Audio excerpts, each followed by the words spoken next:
Emmanuel est un ami très proche. Je suis très fier d'avoir été à l'origine de sa carrière. Et c'est un homme très intéressant. Et je suis convaincu qu'il sera un jour président de la République. Le marché a désigné M. Macron comme président de la République, aidé en cela par quelques électeurs. C'est que le président de la République n'a plus de pouvoir, ou beaucoup moins de pouvoir, en tout cas, qu'avant. Mais que les Français, et lui-même aussi, croient qu'il a toujours les mêmes pouvoirs. Mais pourquoi il aurait moins de pouvoir? Véronique Jacquier, Sud Radio. Il a moins de pouvoir pour 1000 raisons. D'abord, pour de bonnes raisons. Il n'y a plus la peine de mort. Et il n'y a plus l'Union soviétique. Donc les deux dimensions fondamentales de la thaumaturgie, du droit de vie et de mort, le droit de vie et de mort ont disparu. L'euro, aussi bonne raison, fait qu'une grande partie de la politique économique est heureusement devenue européenne. La décentralisation, les grands investissements ne sont plus dans l'État et la politique de grandes infrastructures ne lui appartient plus. Les privatisations, il n'y a plus de politique industrielle possible. La globalisation, le marché l'a emporté très largement. Et donc il y a un très grand nombre de choses qu'on croyait à la portée de l'État qui ne le sont plus. Monsieur Attali rappelle ici que le président n'a plus de pouvoir en dehors de celui qui lui est donné par le marché. La plupart des hommes politiques et des dirigeants politiques se contentent de gérer au mieux le quotidien et de colmater les brèches. Oui. Alors qu'il faudrait agir pour avancer. Ils n'ont pas de pouvoir réel. Ce qu'on vient de voir ont la grandeur d'être élus du peuple. Ils n'ont pas de pouvoir réel sur la société. Monsieur Attali nous rappelle également que le personnel politique est impuissant. Comprenez que les politiques sont désormais au service du marché. Le marché a donc le pouvoir. Ces traités font loi qui s'imposent à la loi des hommes. Tous ceux qui, dont j'ai le privilège d'avoir fait partie, ont tenu la plume pour écrire les premières versions du traité de Maastricht, on s'est bien engagé à faire en sorte que sortir ne soit pas possible. On a soigneusement oublié d'écrire l'article qui permet de sortir. Monsieur Attali se dit honoré d'avoir empêché les peuples de s'autodéterminer.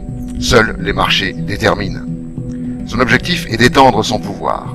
Le marché va s'étendre à des secteurs pour lesquels jusqu'à présent il n'avait pas accès, tels que la santé, l'éducation, la justice, la police, les affaires étrangères.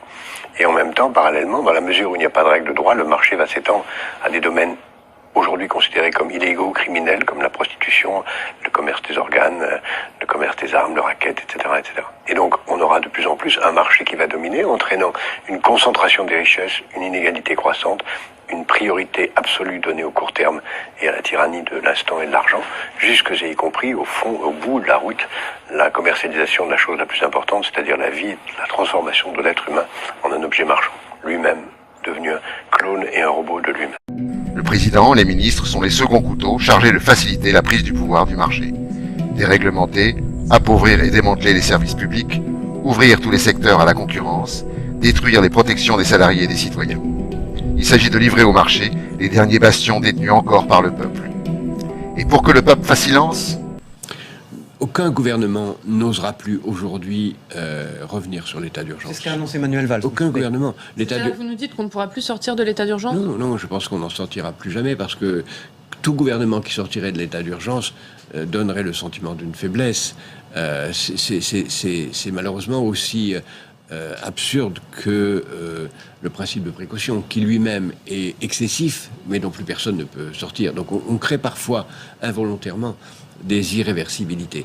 Nous sommes en état d'urgence, mais par nature, nous devons en permanence être dans un état d'urgence, et le fait de le signifier par des institutions ne fait que exprimer une réalité.